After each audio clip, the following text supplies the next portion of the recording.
Joaquín, están robándonos. Esto es un fraude electoral. Es como si estuviéramos en los años 60 y alguien se llevara de las casillas las urnas, como acontecía, y cambiaban todo. Eso era el fraude electoral. Pues esto es un fraude electoral. El problema es que lo están haciendo las autoridades electorales. Lo que está haciendo el Tribunal Electoral, o va a hacer, ahora, y lo que ya hizo el INE, es discriminarme. ¿Por qué? Porque me está menoscabando mis derechos. Ya lo vimos. ¿Por qué? Porque, con todo respeto, Santiago, la oposición desapareció de tiempo atrás. Nada más con ver a los dirigentes de los partidos políticos, yo no seguiría ninguno de esos dos partidos políticos, o del 3 o del 4. Pero mira, ¿sabes qué? No, con esos dirigentes políticos no pueden, no nos representan. Solo representan a ellos mismos y a sus intereses. Ahí está ya confirmado, digo, no es nuevo. Transformación pacífica del país. ¿Qué tal, amigos y amigas? Bienvenidos a una nueva información más. Bienvenidos a su canal Pregoneros 4T. Si la información les gusta, ayúdanos con esa manita arriba, con ese poderosísimo like y compartan la información. Pues ya para que la oposición se arda más de coraje y también se haga aún más pequeñita, ya el Tribunal Electoral perfila ratificar esta mayoría calificada de la 4T de Morena y sus aliados en la Cámara de Diputados. Este proyecto por parte del magistrado del tribunal, Felipe de la Mata Pizaña, pues ya propone declarar totalmente infundadas las quejas, todos esos argumentos y peticiones por parte de la oposición, por parte del PRIAN, y todo esto pues ya llegó a oídos de Joaquín López Dóriga y de todos estos comunicadores, y el día de hoy tuvo sí en entrevista a Santiago Krill Miranda, que estaba totalmente perdido este panista. Ya ven que Marco Cortés aún tiene pues el liderazgo del partido y pretende dejar ahí a su pupilo, a Jorge Romero. Damián Cepeda se bajó, mis estimados primeros, si bien había un panista aún con un poquito de dignidad, pues ya se bajó de esta contienda. Y el PAN va a seguir el mismo camino del PRI de Alejandro Moreno Cárdenas, y así le dan tremendo regaño en vivo a Santiago Krill Miranda en esta entrevista donde asistió con Joaquín López Dóriga en Radio Fórmula. La oposición ha dejado de existir, así se lo dice en su cara a Santiago Krill Miranda. Ustedes no nos representan, y mucho menos con los dirigentes que tienen. Ya vimos lo que sucedió. No han luchado por todo este tema, no han sido una oposición, desaparecieron desde hace muchísimo tiempo. Y lo que responde Santiago Krill es épico, mis estimados pregoneros, porque es lo más ridículo que hemos escuchado, como lo ha dicho Xóchitl Gálvez, o lo que pretende hacer ahora, que ya no siquiera va a ser senadora, no va a hacer absolutamente nada, y ya el mismo PAN la abandonó. Que hay que salir a la calle, dice Santiago Krill Miranda. Esto fue lo que respondió con Joaquín López Dóriga. Tremendo regaño que se llevó Santiago Krill el día de hoy, y acepta, sí, muy cabizbajo, estos errores de la oposición. Estudio. Santiago, consumatum est. Consumatum est, Joaquín. Ya lo anunció el ponente del Tribunal Electoral, Felipe de la Mata, que viene un voto para ratificar lo que hizo el INE. Entonces habrá sobre representación. Quienes votamos por la oposición, nuestro voto vale menos. El voto de Morena vale 2 veces más y un poco más.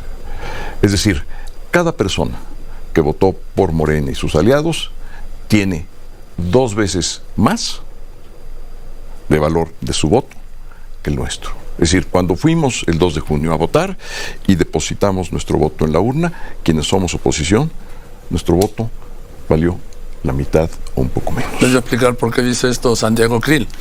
Porque teniendo Morena tuvo, la alianza de Morena, la coalición de Morena tuvo el 54%. Así es. De los votos, y va a tener el 75% de los diputados. Así es. Mira, la oposición tuvo el 46% de los votos y va a tener el 25% de los diputados, digo, en números gruesos. Así es. Mira, toda democracia, y particularmente la mexicana, descansa en un principio muy sencillo: un ciudadano, un voto.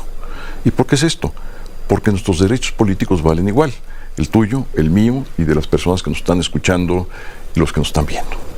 ¿Y quién dice eso? La Constitución. ¿En dónde lo dice? En el artículo 1. Nuestros derechos son universales. Los derechos humanos son universales. El derecho político es un derecho humano. Entonces, está clarísimo.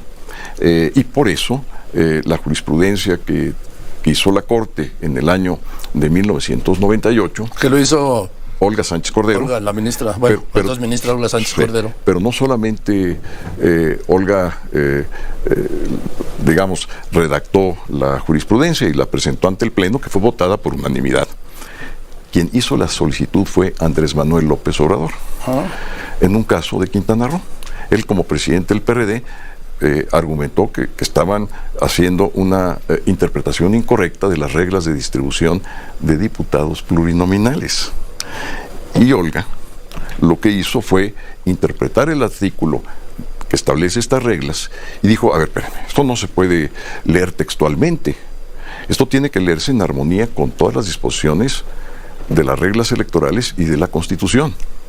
Entonces, este tema de partidos y coaliciones no es tema. Ya lo había dicho la Corte desde el año 1998. Esa es la jurisprudencia de la Corte, que, por cierto, es obligatoria para el Tribunal Electoral. No lo digo yo, lo dice el artículo 94 de la Constitución. Entonces, regresando al argumento original de un ciudadano, un voto. Es porque los derechos humanos, derechos políticos, son universales. Es porque el voto es un derecho político y por lo tanto debe valer igual. Es porque la representación es una derivación del voto. Yo voto para estar representado en un congreso. Y por lo tanto, mi representación de ese voto debe valer lo mismo que los demás. Ahora resulta que unos somos ciudadanos, ya no digo de segunda, de tercera o de cuarta, y otros son más que de primera. Es absurdo, Joaquín. Están robándonos. Esto es un fraude electoral. Es como si estuviéramos en los años 60 y alguien se llevara de las casillas las urnas, como acontecía, y cambiaban todo. Eso era el fraude electoral. Pues esto es un fraude electoral. El problema es que lo están haciendo las autoridades electorales. Ahí es donde... Bueno, pero ahí ya se acabó entonces. Se acabó.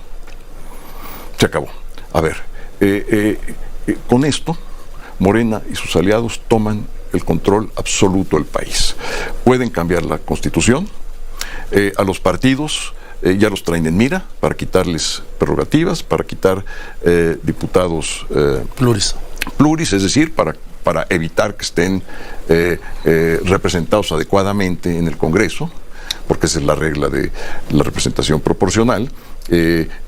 Pueden cambiar todo lo del Poder Judicial, pueden cambiar las reglas del Congreso, la Federación. Pueden cambiar todo. Todo, absolutamente. Pueden hacer una nueva Constitución. Sí. Y de hecho ya tienen un proyecto que ha circulado por ahí. Y no solo eso, además es parte de la lógica del presidente López Obrador de las transformaciones. En la independencia surgieron los sentimientos de la nación, la primera constitución, por llamarle así, del Gran Morelos, la reforma, la del 57, con la revolución y la democracia, la del 17, o sea, primera, segunda y tercera transformaciones, independencia, reforma y revolución y democracia, y con la cuarta transformación, la de López Obrador, pues le falta la constitución que han tenido, que ha sido el sello de las tres anteriores transformaciones. Sí, nomás que es una constitución regresiva. Es una constitución, inclusive, que no habíamos tenido, porque cuando menos las constituciones guardaban las formas, desde la constitución de Apatzingán y todas las demás. Esto es un robo, Joaquín. Y yo no lo puedo llamar de otra manera. Cualquier jurista o no jurista, cualquier persona que nos esté escuchando, que por favor lea el artículo primero. Todos los votos valen lo mismo porque los derechos son universales, los derechos son indivisibles, no se pueden fragmentar, los derechos no pueden aceptar una discriminación. Lo que está haciendo el Tribunal Electoral, o va a hacer, ahora, y lo que ya hizo el INE, es discriminarme. ¿Por qué? Porque me está menoscabando mis derechos. A ver, todo esto de la discusión que se tiene sobre el 54 es fundamental. Y yo creo que aquí se han dado muy buenos argumentos, como el de Diego Valadez y otros muchos. Jorge Alcocer. Pero lo importante va más allá. ¿Por qué son los derechos de partidos y de coaliciones? Ese es el debate. No, el debate de fondo es totalmente distinto, Joaquín. El debate de fondo son los derechos de las personas, no los derechos de los partidos o las coaliciones. Es el derecho que yo tengo de ir a votar, deposito en la urna mi boleta, Y esa boleta depositada en la urna tiene que valer lo mismo, la mía, que cualquiera que votó por Morena o por sus aliados. Y si no vale lo mismo, están afectando mis derechos humanos. Y eso está prohibido por la Constitución. Porque ¿qué dice el artículo primero?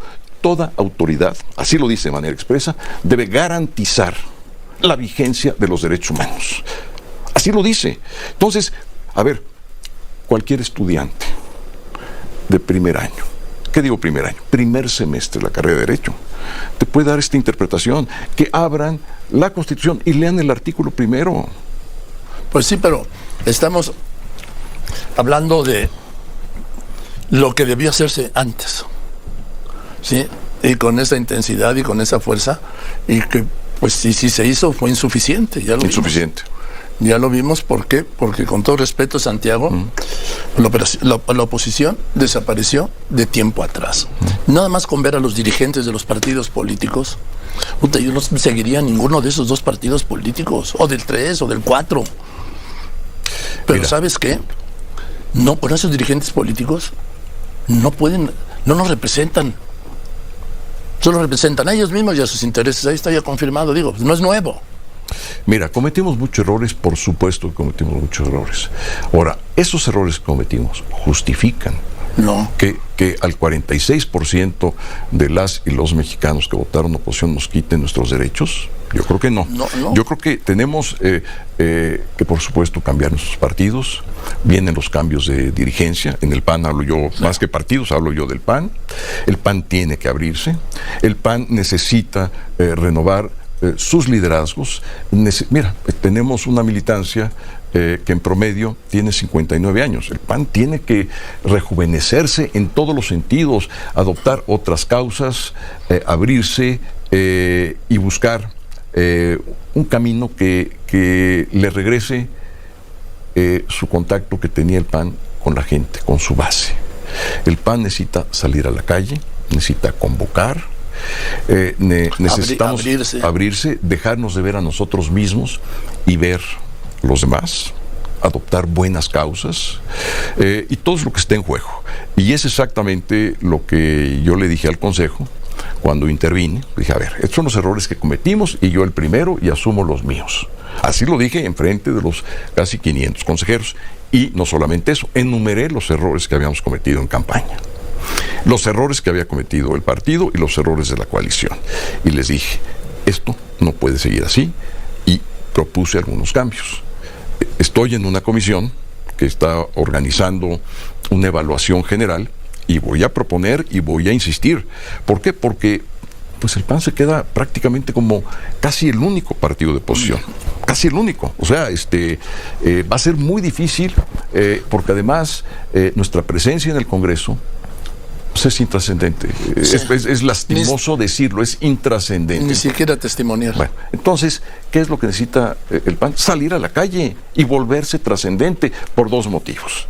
Primero, porque en la calle necesita convocar. Pues es un escándalo, Joaquín. Es un escándalo. Pues sí, pero si esto hubiera sucedido a la coalición del régimen, estarían las calles llenas. Llenas. Pero como le ocurre a la oposición, llenas. Nada, vamos. Ni uno solo ha salido a la calle. Pero a ver, Santiago, se ha llegado a un punto donde la oposición ha sido anulada. Ha sido anulada y además me refiero a la mayoría calificada, no a la mayoría Exacto. simple, ni siquiera, no la absoluta, ni siquiera la calificada, en la Cámara de Diputados, en el Senado. O sea, con todo respeto, la oposición legislativamente ha dejado de existir. Por eso digo que es intrascendente. Y es por ello que planteo yo que el PAN salga a la calle.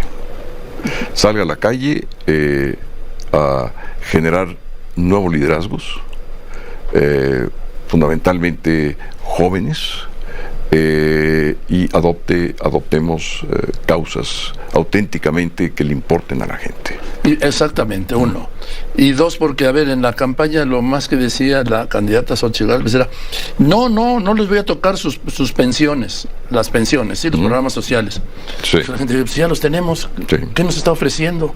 Pero en fin, eso va a seguir y va a crecer. Nuevas causas, Joaquín, tienes razón en eso. Pero esto pues sí, digamos, convoca a una situación de emergencia nacional. a una unión de todos los auténticos opositores, ciudadanos, políticos, empresarios, intelectuales. Con los empresarios no cuentes, ¿sí? Los grandes empresarios los dejamos a un lado, pero yo creo que un empresario medio o un empresario micro va a empezar a padecer. Sí, por supuesto. Va a empezar, digamos, a cascabelear los negocios pequeños y que no tienen una escala de defensa.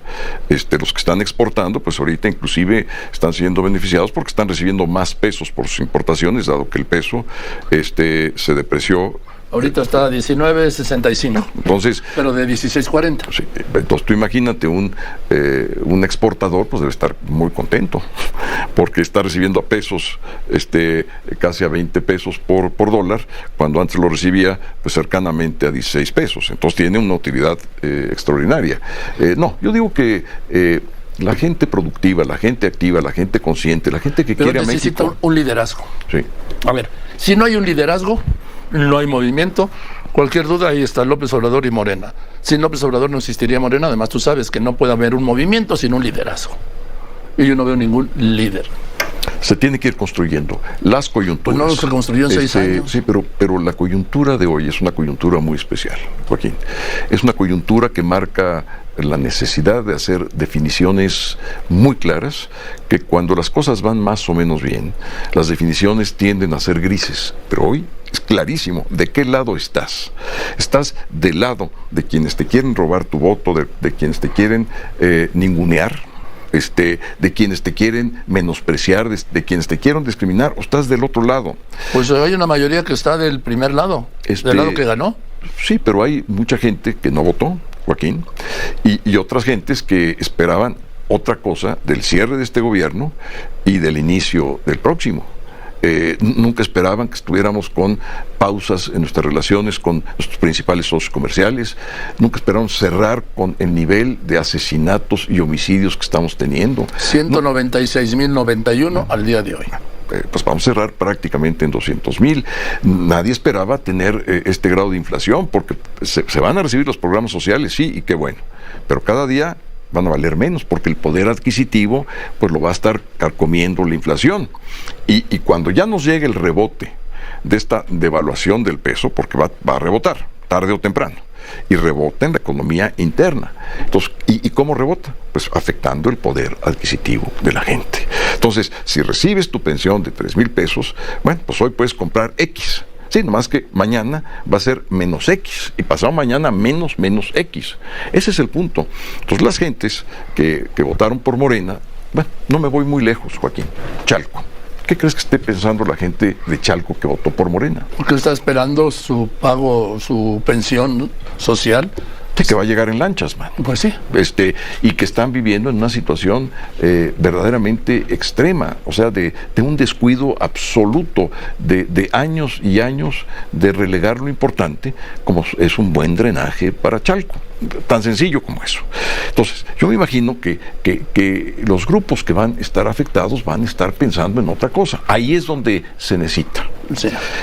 La nueva oposición renovada, con nuevos liderazgos, y que adopte esas causas, las causas que le están dañando a las personas, las causas que le duelen a la gente. Ahora, no solamente recibir programas sociales, es resolver problemas. Ahora, Santiago, ya estamos ante una realidad. ¿Sí? El régimen tiene el control del Congreso, del Poder Legislativo, y está por quedarse con el control del Poder Judicial. Ante eso, ¿qué? Ante eso es retomar el paso que tuvo nuestro partido, y que a pesar de condiciones muy similares a las que estamos viviendo hoy, se pudo romper el monopolio antiguo. Nos va a llevar medio siglo entonces. Pues el tiempo que sea necesario, pero hay que empezarlo ya. Es decir, el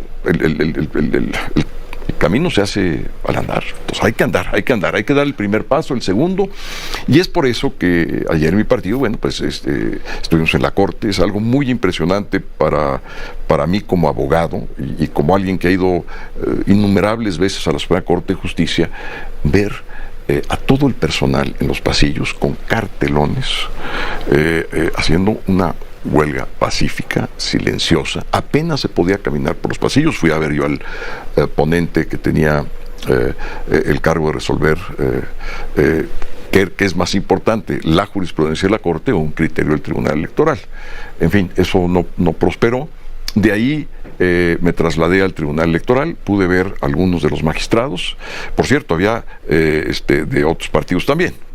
Cada quien haciendo sus alegatos, que es perfectamente válido y que es totalmente correcto hacerlo. Y desafortunadamente ya salí tarde del Tribunal Electoral, entendiendo que lo que va a resolver ya está resuelto. Ya está resuelto. Entonces ¿qué se necesita? Pues eso. Ser una auténtica, legítima e inteligente oposición. Pues vamos a ver, el tiempo nos lo dirá, pero yo no veo que esto vaya a cambiar, este régimen, ni en el mediano ni en el corto plazo, porque no veo ni en el mediano ni en el corto plazo la construcción de un movimiento opositor capaz de competir con el régimen. Así lo veo. Creo que se va a requerir un esfuerzo verdaderamente extraordinario. Sí, en otros países se ha logrado, tarda tiempo.